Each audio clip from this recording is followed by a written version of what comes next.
and welcome to India Sense. I'm Gaurie Dwivedi. Let's take a look at the headlines. India-Canada diplomatic spat hits a new low as Canadian Prime Minister Justin Trudeau prioritizes political survival over growth of bilateral ties with India. We tell you why the spat shows poor judgment on Trudeau's part. External Affairs Minister Dr. Jaishankar attends the SCO summit in Islamabad amidst reports of renewal of cricketing ties between the two countries. What could be New Delhi's leverage against Islamabad? We tell you.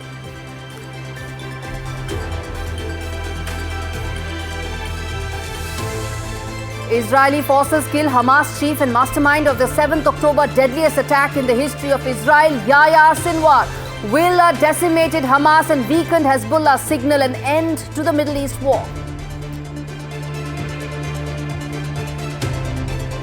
China constructs wall in the remote villages on its border with Nepal, indicating Beijing's intent to continue salami slicing on its land borders with Bhutan and Nepal. Will this impact India's security implications? As India gets on the tech highway, can AI be the big game changer for the Indian economy? What will it take for India to be the next AI superpower?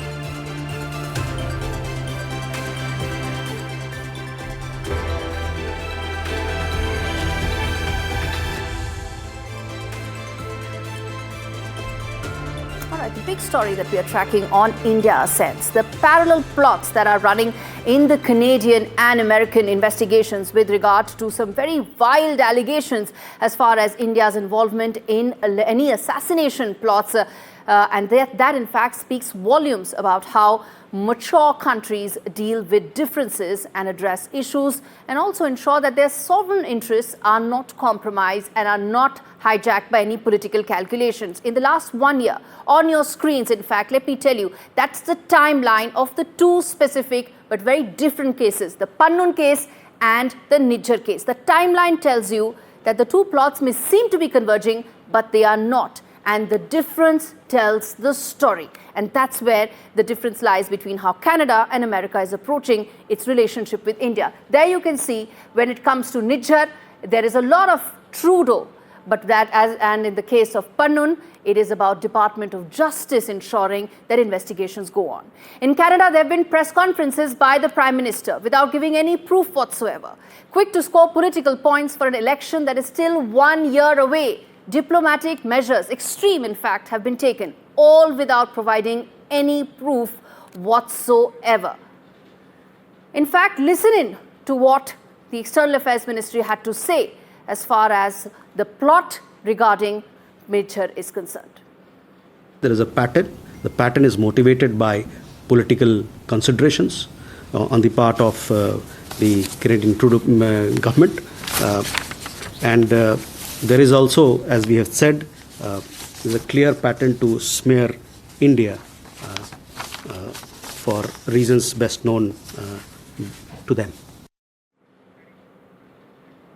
Now, in the case of an alleged assassination of Pannun, the USA, America and India are addressing the issue at the level of investigative agencies. No sound bites, no tamasha. American agencies have submitted what they feel is proof, and there's cooperation as far as the Indian agencies are concerned. In fact, in the US, election is just 3 weeks away. But that hasn't cast a shadow over the case or the relationship. Neither Kamala Harris nor Donald Trump have made this an issue even, because governments come and go, sovereign relationships survive regime changes, and that's how they grow, prosper, and become mutually beneficial. In fact, the US and India have signed a drone deal amidst all these probes. That's 34,000 crores and counting. That's because that's how governments work. Canadian handling of the case shows the diplomatic fallout is Trudeau's doing, because he may soon be out of power and the election may be almost a year away, but Trudeau may not survive it. But his government's actions will also decide how the sovereign relationship will continue from here on. But I feel that the rocky patch may not last long, and there are 3 reasons for that. 1, Trudeau's own people within the Liberal Party want him to go. Most Sikhs in Canada don't care about the Khalistan issue. And thirdly, without Indian students and businesses, the Canadian economy will witness a major hit. In fact, under Trudeau, the Canadian economy has underperformed since 2015. There's been a net outflow of funds from Canada to the US, reversing a 15-year trend of Canadian businesses receiving large American investments. That number was $460 billion in 2022. It was $500 billion last year, expected to be similar this year as well. Pandering to Sikh separatists will not save Trudeau from the wrath of the Canadian people. High inflation, record low productivity rates, housing crisis, highest corporate tax rates in the world are all his doing.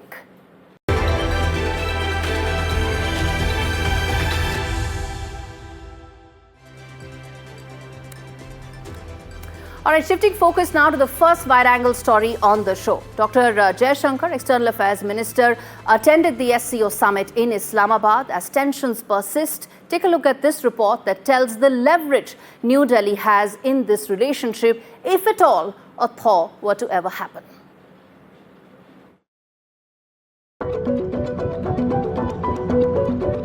India took centre stage at the Islamabad SCO summit in what many would call a classic carrot and stick approach. Jaishankar's presence was the carrot. The move underlined New Delhi's willingness to engage on larger issues concerning the wider region. The three evils of terrorism, separatism and extremism.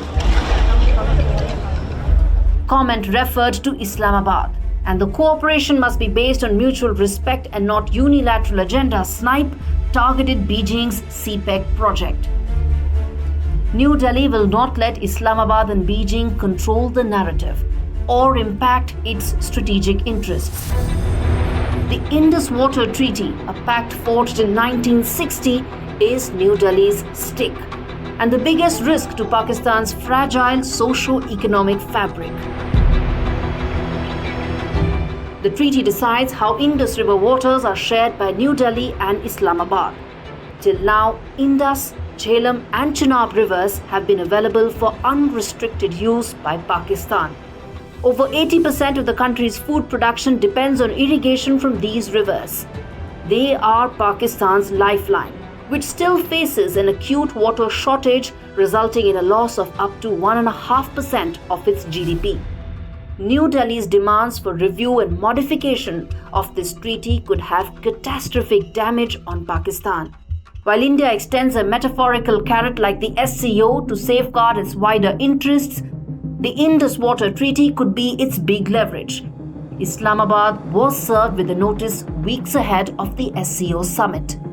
The question is, how will India use this leverage for a thaw in the frozen bilateral relationship with Pakistan? In fact, India will not resume diplomacy with Pakistan, not till it gets its house in order and stops state policy of sponsoring terror to India. Pakistan's persistence of seeking a reversal of the 2019 administrative situation in Jammu Kashmir and the present fragile political situation, given that Imran Khan remains extremely popular, makes any progress on bilateral relations next to impossible. But if a thaw were to happen, viewers, New Delhi will do it on its own terms, with the Indus Water Treaty being one such leverage.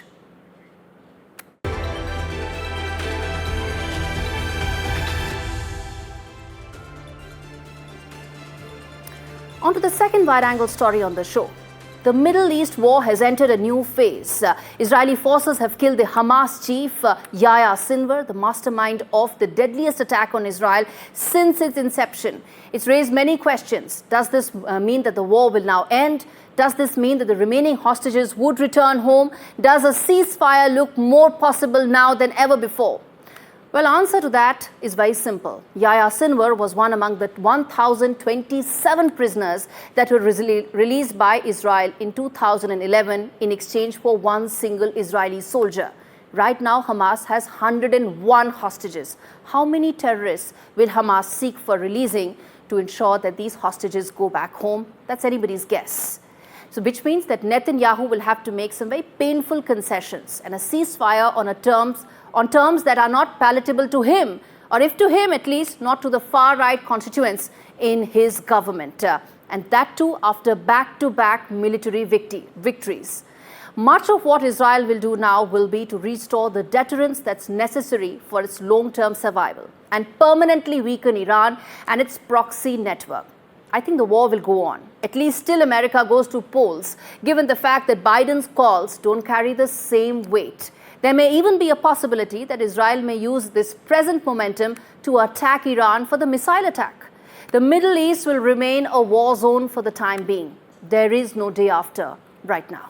Let's now move to the top voice segment on the show. This week we have Sandeep Patil of IBM. Listen in. I'm in conversation with Mr. Sandeep Patel, who is the Southeast Asia India head of IBM, at a time when India's technology superpowership is in focus, at a time when there are now growing aspirations about India to be a leader in AI and semiconductor. What does it mean? How soon we can get there? What all we need to get there is what we are going to be discussing with Sandeep today. Great to be here. We speak at a time when there is a lot of buzz around artificial intelligence, a concept that's unknown in the West, but India is still sort of waking up to the kind of possibilities it throws up. My first question, sir, how do you see the potential and possibilities that AI throws up for India, for the Indian economy? I truly see AI as being the Naya Daur of really fueling digital India in many ways. And I'll tell you why. And whilst we might think that the Western world is ahead of the game, let me share with you some data points from a recent adoption index survey that we just did. So we did a global study to look at how enterprises were actually adopting AI. Interestingly enough, Indian enterprises, 59% of all Indian enterprises surveyed, which was the highest across all the other countries surveyed, said that they were actually experimenting with some form of AI. 27% of them basically said that they were thinking about it. So when you just take that universe, the understanding of AI is fairly significant. Yes. People are playing with it, are learning about it. One of the things that now I think it really needs to happen is scaling AI to its full potential. Yes. And taking advantage of it. When you say 59% of the companies are already now, wanting to adopt AI in a significant manner, which are these sectors that we are talking about? What's the scale of adoption that we are talking about? Because that gives a sense of the transformation potential that we are Absolutely. talking. So it ranges across the board. There's clearly, a lot going on in financial services institutions, fair bit happening in manufacturing, in retail, for example. These are all the industries that are actually trying to play with it. 59% is not thinking about it. They are experimenting with it in some way, shape, or form. So what that means is there are use cases that they are trying to try out. What has not happened though is it hasn't been adopted at scale. And when we talk to CEOs and CXOs in these enterprises, there are sort of three areas which come up as detractors in terms of them really scaling AI to its full potential. The first one is around skills. People are, sort of worried that, will we be able to scale it to its full potential, and will we have the right kinds of skills to support it? The second area that comes up is around data, and do we have the data readiness, and so on and so forth. Third, which is probably very interesting, is can we trust AI and the outcomes? And this is where the notion of responsible AI becomes very important. I think today there is a lot of AI outcomes that are delivered, but Which people don't. Some of them are worrying. Some also. of them are worrying, Yeah. and people don't know where they've come from, right? So that domain of trust and driving responsible AI, that is seen as one of the detractors to say, how do you work around that and make sure that what you are delivering as AI outcomes and what you are using as trusted AI, that is truly can be trusted. So several aspects of this. One, you said the security bit. Second, you mentioned the scale bit. And third being the responsible AI bit, which is essentially the bias that the data has. How do you sort of reduce it, no one can eliminate it. But in terms of AI's next journey in India, what do you think should be the next key milestones that corporates need to also now watch out for as they all become large-scale adopters? I think the whole notion of responsible AI is probably at the focus of it. Responsible AI is responsible business. And let me give you the elements of it.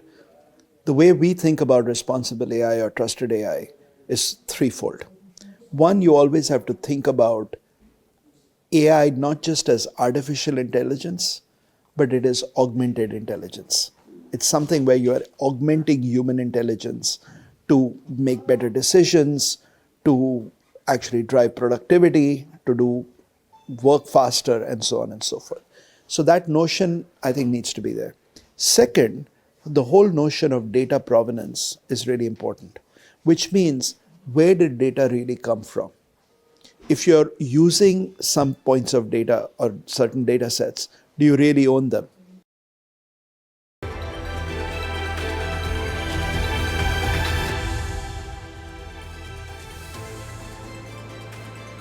All right, China has land borders with 14 countries. And in the last decade, ever since Xi Jinping became the president of China, he's been trying to do what many call salami slicing, or take small parts of every country and suddenly it becomes very big, substantial. And that's exactly what it's trying to do in Nepal, where China has been claiming land on remote border villages that have high Tibetan population. Take a look at this report that tells you the extent to which China is trying to grab land in Nepal.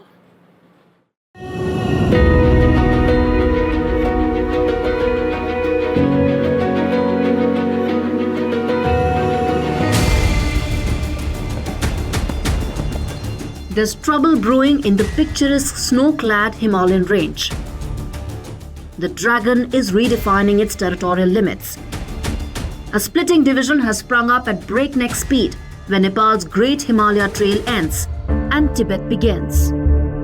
The Humla district is one of the most isolated places in the world. Not only peripherally located region, it's isolated, but its people also find themselves divided and under Chinese surveillance. Ethnic Tibetan Nepalis inhabit this region. Thousands of them escaped to Nepal in a bid to free from the dragon's repression. They are reportedly being pressured not to display images of His Holiness Dalai Lama. A 600 feet message on a hillside reading "Long live the Communist Party" has also been carved out. The Communist Nepalese government is silent due to increased Chinese investments in the country. As China continues to target Tibetans, the community has been held hostage to the dragon's expansionist tendencies since 1951 when China annexed Tibet. Since 1959, the 14th Dalai Lama has lived in India in exile, and thousands of exiled Tibetans have followed suit, found refuge in India. Beijing's unchecked expansion is also a major strategic threat to New Delhi as it concerns the territory of Doklam in neighboring Bhutan. Doklam carries huge military advantage for India's security. The area spread over less than 100 square kilometers, comprising a plateau and a valley, is at the tri-junction between India, Bhutan and China. As China continues its assertive policies, the stakes in this region have never been higher.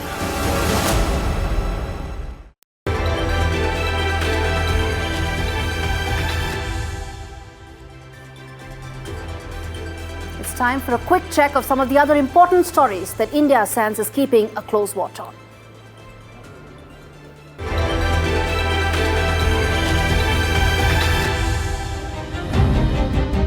As the world's fastest growing economy, India is set to become the world's third largest economy. According to the recently released International Energy Agency's World Energy Outlook 2024, India is on track to become an over $5.2 trillion economy by 2028. This means India will overtake Japan and Germany, both manufacturing powerhouses. The growing economic heft will also translate into greater strategic and military heft for New Delhi. As the leader of the global south and the only counter to China in Asia, New Delhi's growth will play a major role in shaping the new world order. Modi government's policy push will act as a catalyst to further push up these tailwinds. 53 years after gaining independence, Dhaka seems to be going back to square one, implementing Pakistan's ideology. Barely 2 months after paving the way for the return of the Jamaat-e-Islami Bangladesh, whose infamous leader was convicted of war crimes for helping the Pakistani military in the 1971 massacre and hanged, the Muhammad Yunus-led interim government seems to be in a hurry to erase everything related to the history of the birth of the country. It has pressed the reset button. Yunus's government has cancelled all national days related to the country's liberation war, spearheaded by Sheikh Mujibur Rahman or Bongo Bandhu. The move indicates Islamization of Bangladesh with deep security challenges for India on its eastern border. The Supreme Court ruling, which 40 lakh Bangladeshi immigrants who came to Assam before 1971 were eagerly waiting for, is finally here. With a 4:1 majority, the 5-judge Constitutional Bench of India's Supreme Court has greenlit the validity of Section 6A of Citizenship Act of 1955. This means that those immigrants who entered prior to 1966 shall be deemed citizens, while those who entered between 1966 and March 25, 1971 can seek citizenship subject to the conditions laid out.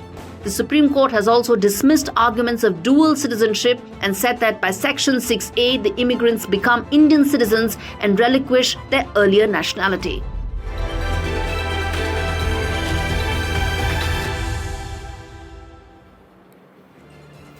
All right, with that, it's a wrap on this edition of India Sense. Thanks so much for watching.